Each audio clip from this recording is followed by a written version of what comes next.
Mrs. G's Sewing Space. Today we're going to be doing two different kinds of bibs to be able to give to people with babies.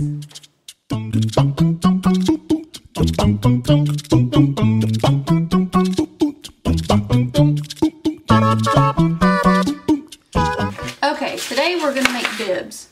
And if you saw my last video, I'm using this cute, super cute fox fabric because I'm going to make a bib for my brother who is having another baby. Yay, congratulations. So we're going to make two bibs. I'm going to show you two different ways to make these bibs. And thankfully this bib has the extra loops here at the top, so when you put it around the baby, you're just going to like Velcro or snap. I'll show you how to use a cam snap to attach it so that you can put it around the baby. But right now we're going to cut out our fabric. And our fabric is going to be this flannel. And I'm going to use this. This is a different type of diaper cloth. You'll find this in the diaper cloth section along with the regular diaper cloths from Guerra. I think they're called a 3-fold diaper cloth, what I used in the burp cloth video. But in this video, I want to say this is bird's eye cloth. I'm not positive, don't quote me on it, but I believe that's what it's called. And all it is very similar to a cheesecloth. It's a very big, thin, see-through, it's a very thin piece of fabric. And we're going to use 4 layers of this plus our flannel for our burp cloth. But the very first step we're going to do, I'm going to go iron all this out, and I'm going to iron that out so that we'll have a flat surface to work with. So I will be right back. Okay, so I ironed everything. This fabric has a texture to it anyways, so it's not going to be completely flat like a cotton quilting fabric, but I just got most of the wrinkles out as I could. So we're just going to fold this one in half like this, and we should be able to get 2 bibs out of this. Try to line it up, flatten it out, and then we're going to do a second one, which I ironed as well.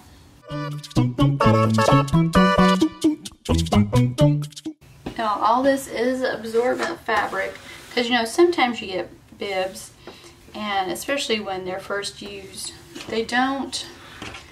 it's like liquid tends to bead up and roll off, and you don't want that for bibs. You want something to be absorbent.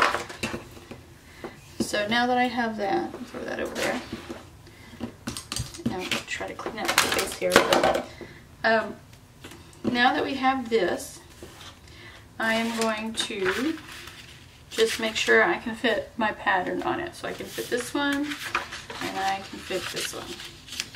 So I can get 2 bibs out of this. And I forgot to iron my flannel, so let me go iron my flannel real quick. Hold on.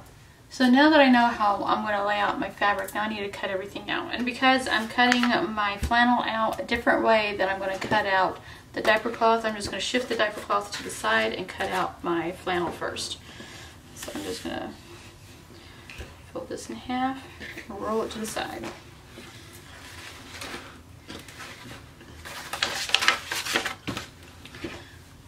And then what I'm going to do, so instead of laying this out, tracing around it and cutting it out, and then moving this down and tracing around it and cutting it out, I'm going to fold my fabric like this.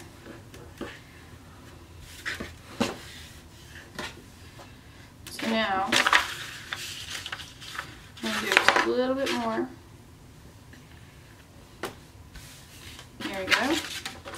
So now I have plenty of room to lay my pattern down.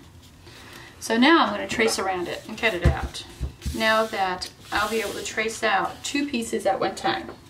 Trace and cut. And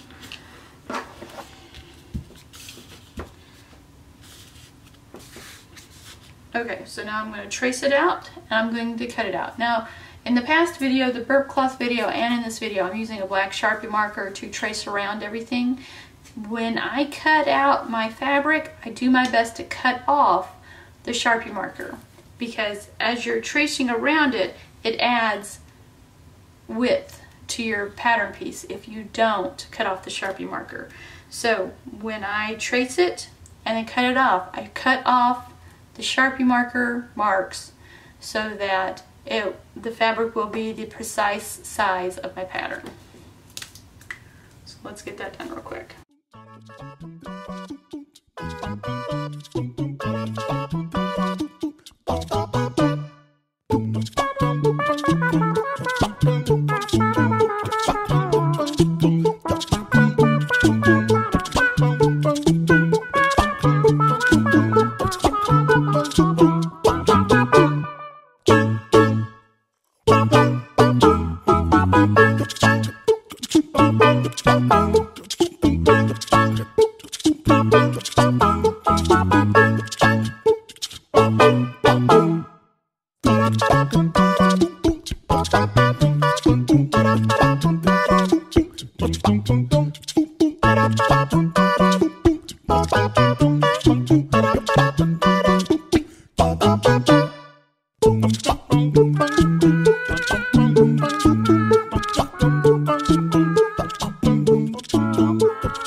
Okay, so there's those two.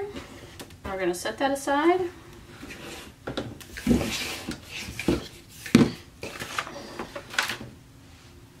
And I'm going to take this just as it is. So we're going to get 4 layers for each bib, which is 8 layers because it's all double up, 2, 4, 6, 8. But I'm going to do the exact same thing. I'm going to lay the bib here on one side.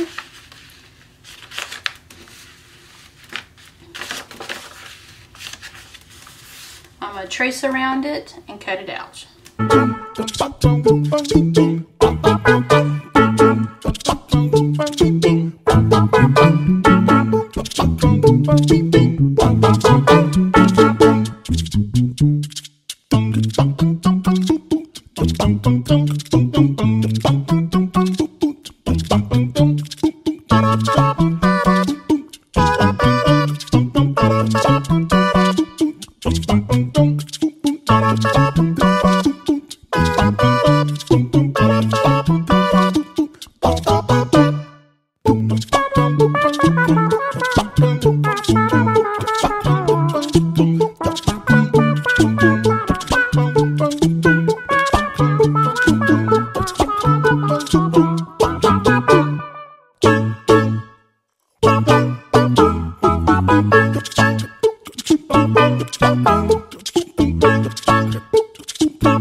Holy schmoly. Okay, I just have to say, just because this is a thin fabric, layering up all those pieces together really hurts your hand when you do all that.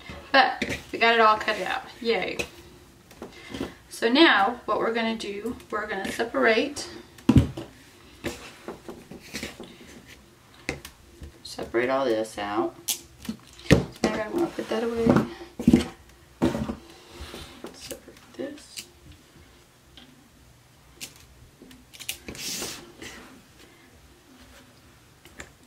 So we're going to have right sides together.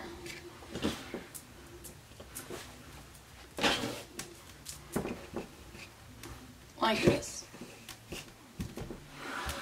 Okay, and we're going to separate all this.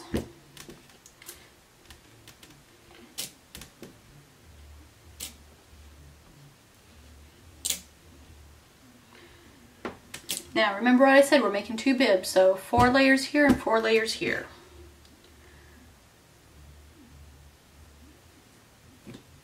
Okay, so we're just going to lay them on top here of each other. For this one.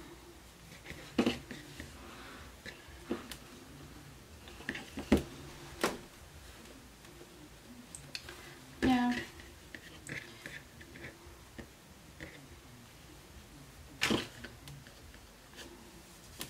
I'm trying to decide on this one. This one we're going to serge, so I'm not worried about this one. But this one right here, we're going to turn and flip it inside out. And I'm just thinking, if I have 4 layers of this diaper cloth here, is it going to be too thick on the seams? So I'm trying to feel, maybe just 3, because 4,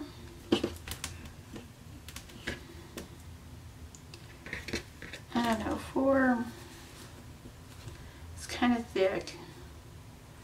Maybe we'll just do 3. We'll peel off a layer and see how that feels. See, I kind of think that's better. So I think we're just going to do 3. We'll do 3 here, plus the flannel, that's 4 layers, and then we're going to serge this. So you know what, I'm going to peel off a layer there and do that. So See, sewing is learning as you go. Doesn't feel right, you can always fix it and change it to however it works for you. So let's see. Yeah, that's better. Alright, so we're going to line everything up here and pin it. So this side's going to get serged.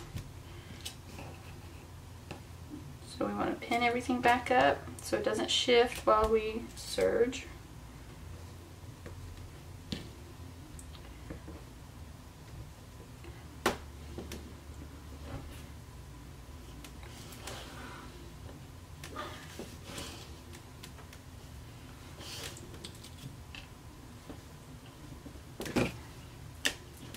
Okay, so we're going to set that one aside. This one is the one that we're going to flip inside out. So because I messed with the layers so much, they're kind of uneven now, so I need to go in and fix all that so they lay properly together.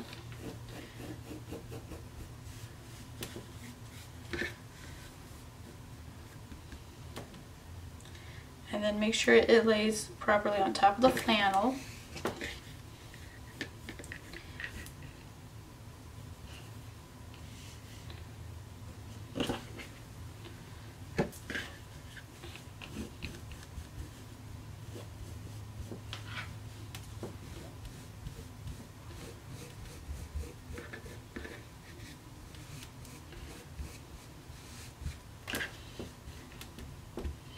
Okay, so then we're going to pin that as well. As a matter of fact, we're going to pin it this way.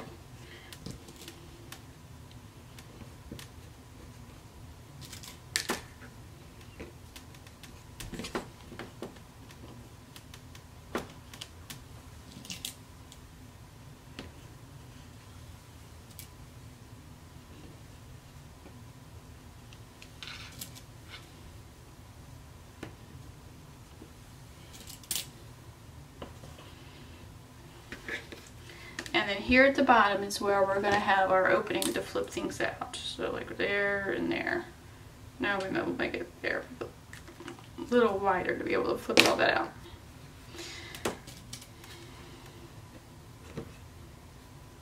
Okay, so I'm going to set this aside. I'm going to serge that in a minute, but I'm going to do this one first. So starting here, I'm going to sew a 1/4 inch seam allowance all the way around until I get back to this point. And then when I get done, I'll come back. Okay, so I finished this one. So I have a 1/4 inch seam allowance all the way around, but also I flipped it over to make sure that I caught the burp cloth on the other side too. On burp cloth, I didn't mean burp cloth, I meant bib. On my last video on the burp cloth, I missed a curve on the corner because I cut it too close, and so the burp cloth, burp cloth, my goodness. The diaper didn't catch on the other side, so that's why I'm looking on both sides. Both sides to make sure I cut the fabric on both sides so that everything looks good. Now also, when I did the edges here, instead of going to the corner and pivoting with my needle in, I just sewed right off. Then I repositioned my fabric. I did a back stitch here, and then I sewed right off again. And then when I repositioned, I did a back stitch here, and then I continued sewing. So that way I think it gives a little extra strength. So now we need to clip our curves, and we're going to clip our corners here so that when we flip everything inside out, it won't be near as bulky as it would be if we didn't.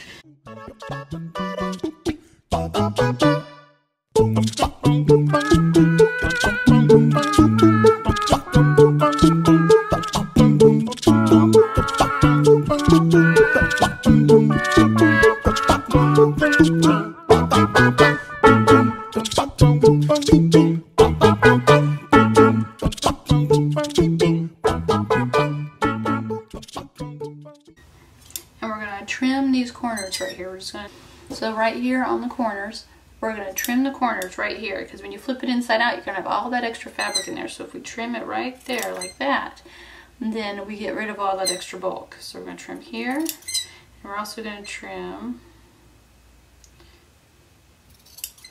we're going to kind of layer it like that. And that way there's not a whole lot of extra fabric right there on the tab. Okay, and we're going to do the other side. So that corner, there, and trim here, and then we're going to just trim it down right there, narrowing that fabric right there, like that.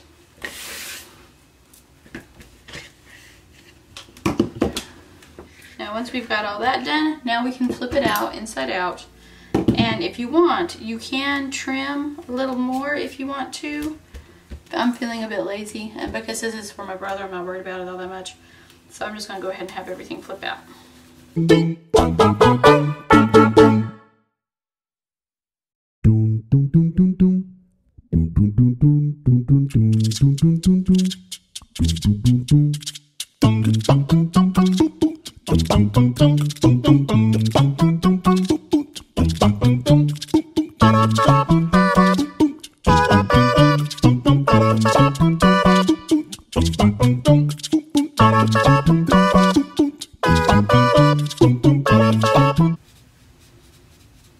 Okay, there we go.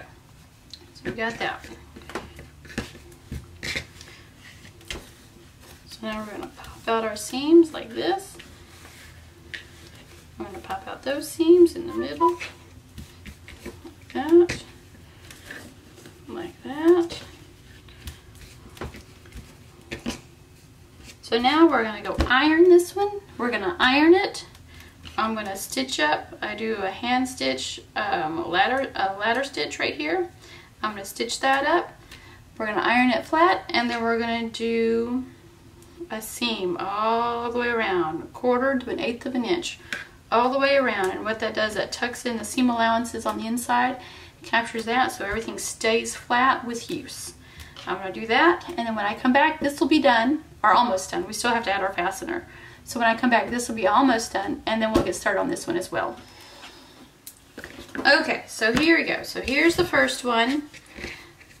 I closed out the bottom with a ladder stitch, and I then did a 1/4 inch stitch, or just about a 1/4 inch, all the way around, starting here at the bottom. And then to close out the stitch on the bottom, I just went over it for about 1 inch. I just stitched directly over this original seam right there, so that it would close everything out. I didn't back stitch or anything, but usually about stitching right over where you start for about 1 inch is usually enough to keep it secure.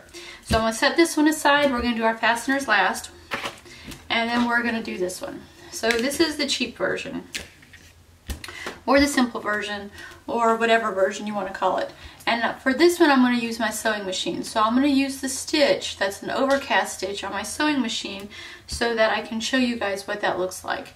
And for this particular one, all we're going to do, I'm going to start here at the bottom and overcast all the way around, and then go back over the bottom about 1 inch or 2 so that it'll keep everything sealed tight. And I don't even have to worry about clipping corners, flipping anything inside out, or anything like that. So I'm going to do that.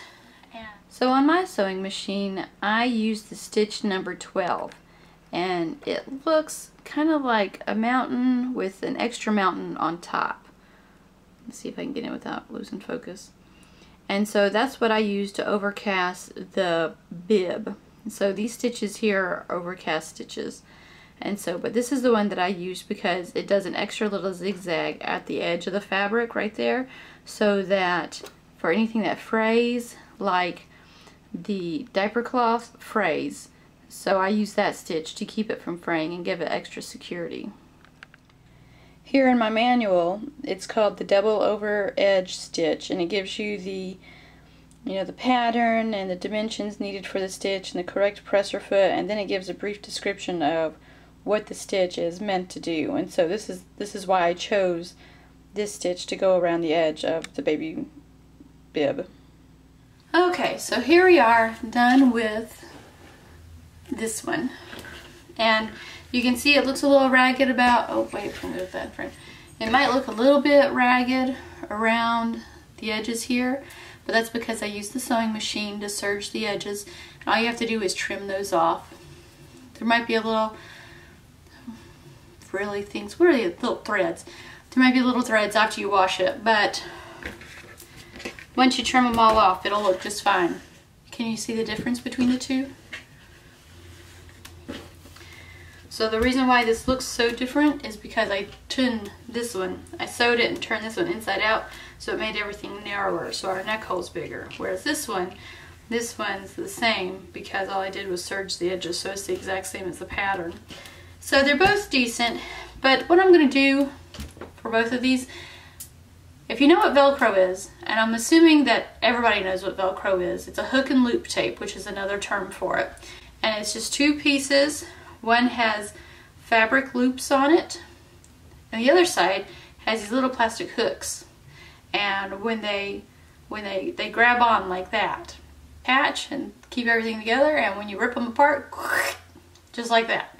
It's called hook and loop tape, or the brand name is Velcro. And I don't have any. I was positive that I had some, but I can't find it. I have no idea where it is. If I had some. I thought I bought some.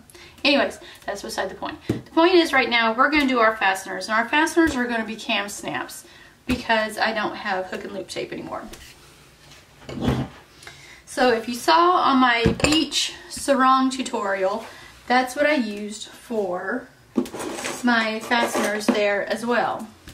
This is called cam snaps. Cam snaps are the little plastic snaps for, you usually see it on baby clothing and cloth diapers and things like that. So this is my thought process. For this one, because the neck hole ended up being a whole lot bigger, I'm going to put one snap here, like one male and 3 females right here. So we'll have options to snap this as close, you know, to make that neck hole a little smaller on the baby. So as they grow, maybe we can snap and undo it a little bigger. And what I mean by male and female is when you have your snap, you have a male part and you have a female part. Okay, there you go. So our cam snap has a male and a female side. This is the female side and this is the male side, and I think it's pretty obvious what male and female mean. So when you have your tab on, they snap together like this, and that connects them together. Now when I store mine, I have mine all paired up. Male and female are already paired up together, so I won't have to look for those. Okay, so cam snaps also have this. I'll show you this part. This part. And this part is, can you focus? This part is, there it goes. It looks like a tack.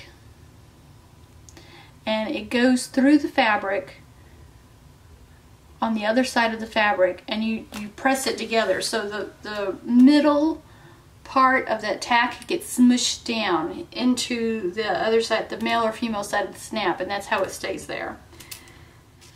So now I need to figure out, and you don't want, because these are clear, you don't want to mark it with a Sharpie marker.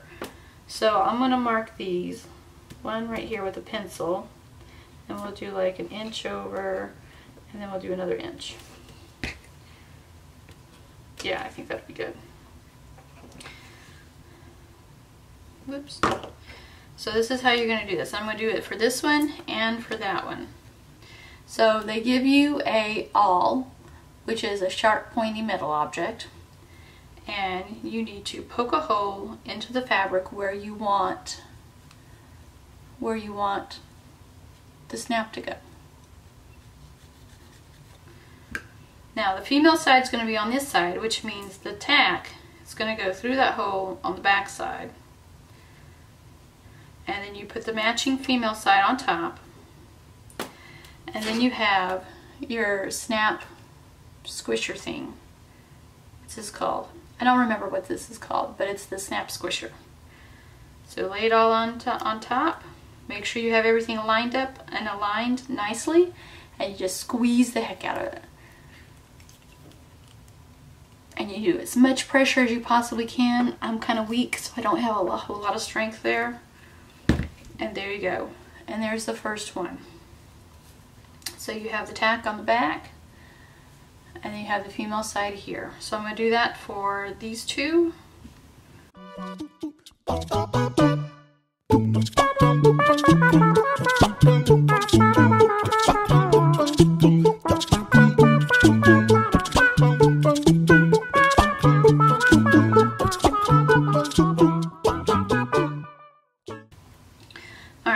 here's our 3 female sides. And we're going to do 2 males here on this side. Let's see if we want that for our first one, and then we'll do about 1 inch apart. And we're going to keep on. So I'm going to keep on doing it for this one and for this one.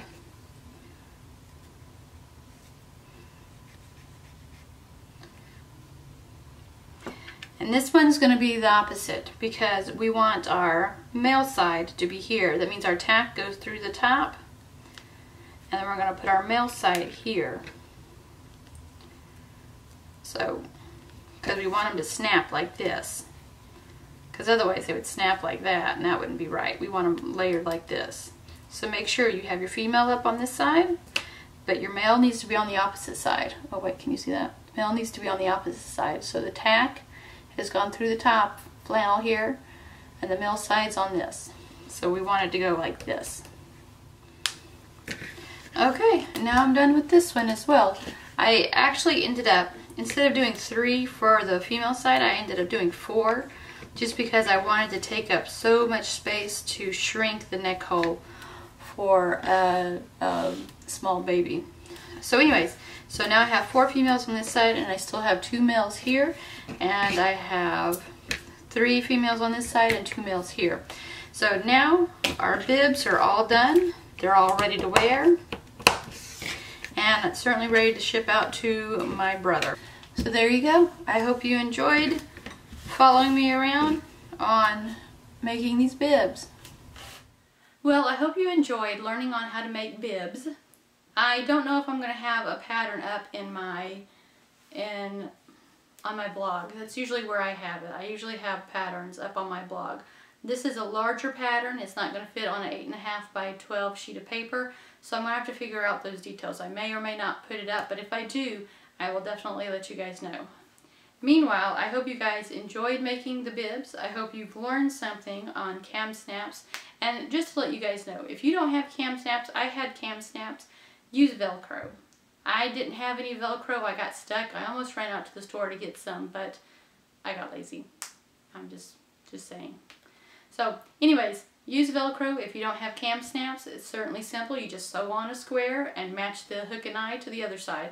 And I hope you guys enjoyed the project. Please like this video, give me a thumbs up, and subscribe to my channel, and let me know what you guys think. Leave a comment down below with any suggestions or ideas, or just to say hi. Hey, I'll comment back. So I hope you guys are having a good summer so far, and I will see you in the next video.